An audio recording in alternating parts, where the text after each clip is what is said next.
এসব প্রশ্নের জবাব আপনাদেরকে দিতে হবে। তাদের হাতে কেন, তাদের পায়ে কেন ডান্ডা বেড়ে নয়? কারা মহাপরিদর্শক মহোদয়, তখনও তো এই চাকরি ছিল, তখন আমাদেরকে কেন হাত করা পড়িয়েছেন? এখন এই দুর্নীতিবাজদেরকে কেন হাত করা পড়ানো হয় না?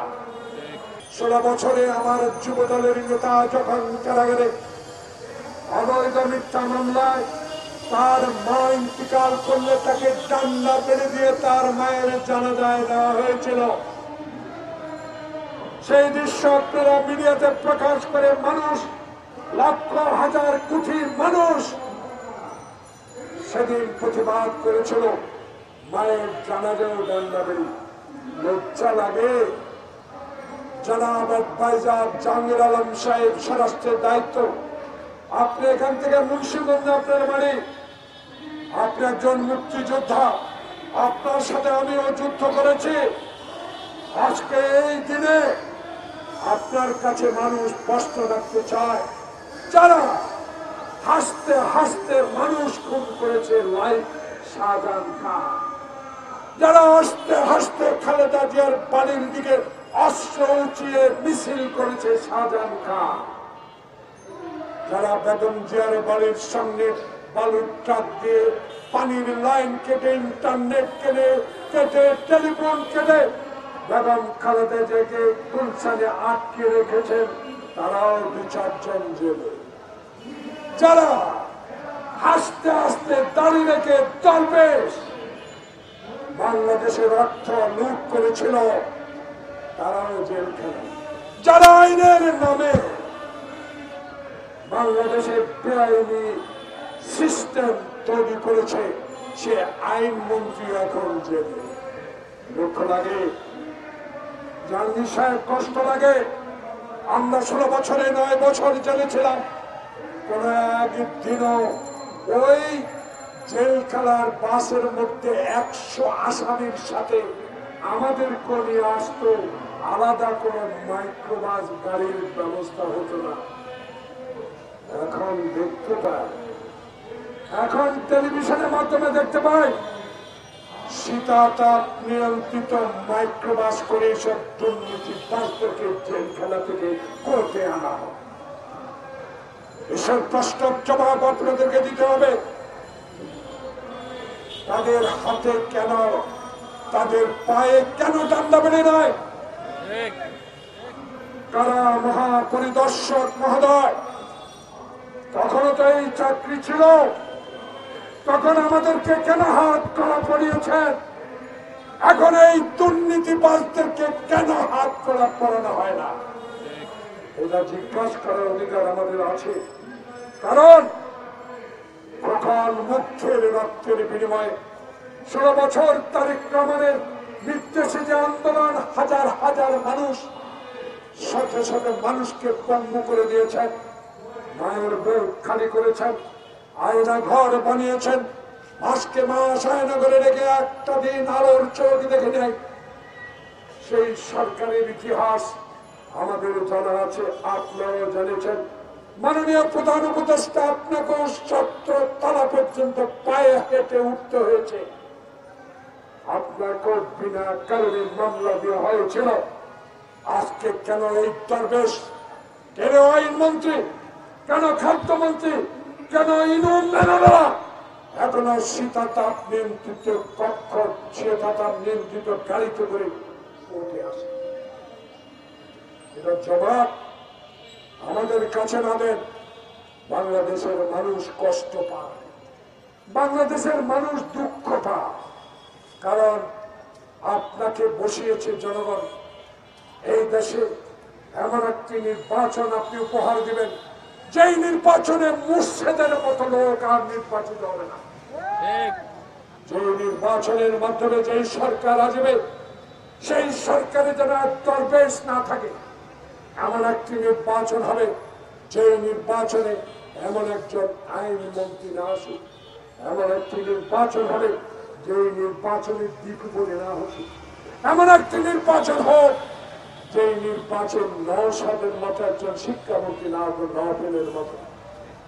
বন্ধুগণ, ডক্টর মোহাম্মদ ইউনূস আপনার কাছে আমাদের স্বচ্ছ দাবি একটা, আমরা আপনার বিরুদ্ধে নয়, আমরা আপনার একজন সমর্থক। আপনার কাছে আমরা এমন কিছু চাই না যেটা দিয়ে আমরা অর্থবান হব, যে নিয়ে আপনার কাছে তদবির করে আমরা সম্মানে প্রমাণ হব, আমরা বদ্ধ মুর্শিদ হব, দুর্নীতিবাদ মুর্শিদ হব, এমন কিছু আপনার কাছে চাই না।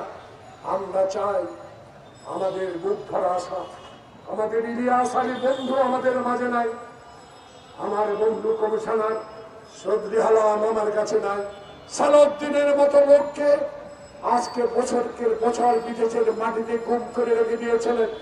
এমন আশা আমরা আর আপনার থেকে করতে চাই না। এমন সরকার আসা, যেই সরকার আবারও হাসিনার মতো ফ্যাসিস্ট।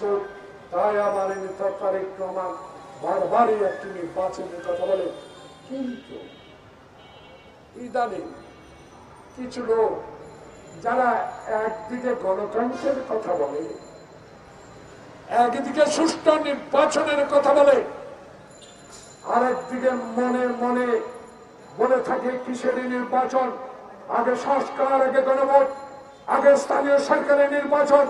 এসব তালবানো করে হাসিনার ফ্যাসিস্টদেরকে আবার ক্ষমতায় রাখার যে অবস্থা সৃষ্টি হচ্ছে, তার এই ইঙ্গিত বহন করছে জনগণ বলা শুরু করেছে। এই থেকে আপনাকে বেরিয়ে আসতে হবে, কারণ ওরা অনেক শক্তিশালী। এদের কাছে মুর্শিদের মতো অবৈধ টাকা আছে, এদের কাছে সালমানের রক্ষিত টাকা আছে, এদেশে আইনমন্ত্রীর মতো পরিবারের কাছে টাকা আছে। যদি আজ এদের কাছে টাকা থাকতো, পায়ে হেঁটেই সারা দিন উত্থানের দিকে যেত না, কষ্ট করে মুসলমানের পক্ষে কথা বলছে। কিন্তু আপনার আওয়ামী লীগের ফ্যাসিস্ট মন্ত্রীরা জেলখানায় নাকি খাতে তোষকে শোয়, বাইরে থেকে ভালো খাবার যায়, সব কিছু আমাদের জানা আছে। আস্তে আস্তে আমরা তুলব। তাই আমাদের এখন দাবি, আর সময় ক্ষেপণ না, মুর্শিদের বিচার হতে হবে, সালমানের বিচার হতে হবে, আইনমন্ত্রীর বিচার হতে হবে, দীপমণির বিচার হতে হবে। সেই বিচার যেন তাড়াতাড়ি করে ন্যূনতম সংস্কার, যেটা একটি সুষ্ঠু নির্বাচনের জন্য প্রয়োজন, সেইটুকু করে আনতে বিলম্বে এই দুর্নীতিবাজ অবৈধ এমপি যারা বাংলাদেশকে শাসন করে গরিবের টাকা লুটে কানাডায় বাড়ি করেছে, ব্যাংককে বাড়ি করেছে, দুবাইতে বাড়ি করেছে, মালয়েশিয়ায় বাড়ি করেছে, তাদের থেকে টাকাটা নিয়ে আসে। প্রিয় বন্ধুগণ, যার বিরুদ্ধে আজকে কথা বলছি, এই কারণে তার কাছে যা টাকা আছে, তার কাছে যা অবৈধ সম্পদ আছে, তার ছেলেকে যে উপজেলার চেয়ারম্যান করেছে বিনা ভোটে, তার ভাইকে যে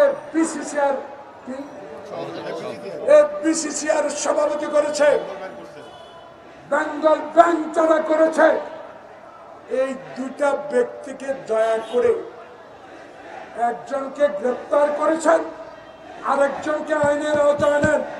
এদের থেকে যত টাকা আছে, এই টাকাগুলো যদি ডক্টর ইউনূস আপনি আদায় করতে পারেন, ২১৬ বছর এবং জুলাই আগস্ট বিপ্লবে যেসব লোক আহত হয়েছে, পঙ্গু হয়েছে, অসুস্থ হয়েছে, ইন্তেকাল করেছে, শহীদ হয়েছে, তাদের পরিবারকে টাকা সাহায্য করার পরে অনেক টাকা থেকে যায়।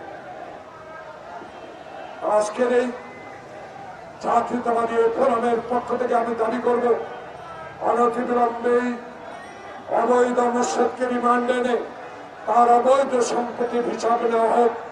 একটি চক্র আহ্বান চলছে তাকে বাঁচাবার জন্য, সেই চক্রের নামও আমরা অচিরে প্রকাশ করব। সবাই ভালো থাকেন। আল্লাহ হাফেজ। বাংলাদেশ জিন্দাবাদ। পশ্চিমবঙ্গ জাতীয়তাবাদী দল। ধন্যবাদ।